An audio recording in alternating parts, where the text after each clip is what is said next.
Samantala, ang 15-year-old newbie singer na si Isabel ay sasabak na sa mundo ng entertainment.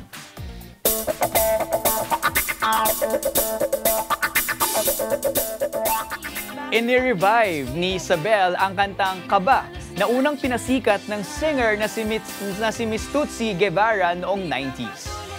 Ang awiting Kaba ay mula sa multi-awarded composer na si Mr. Benny Saturno. Si Isabel ay 10th grader sa Centerville Montessori sa Iloilo. Last year lang siya nahilig sa singing pero determinado ang talented na bagets na ito na magkaroon ng puwang sa mundo ng musika.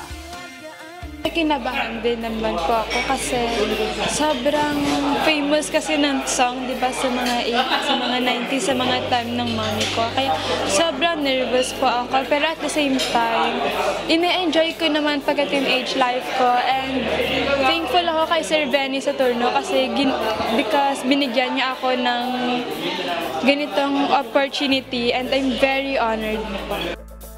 Nakalabas na sa mga streaming platforms ang kanyang kantang Kaba under Benny Saturno Music.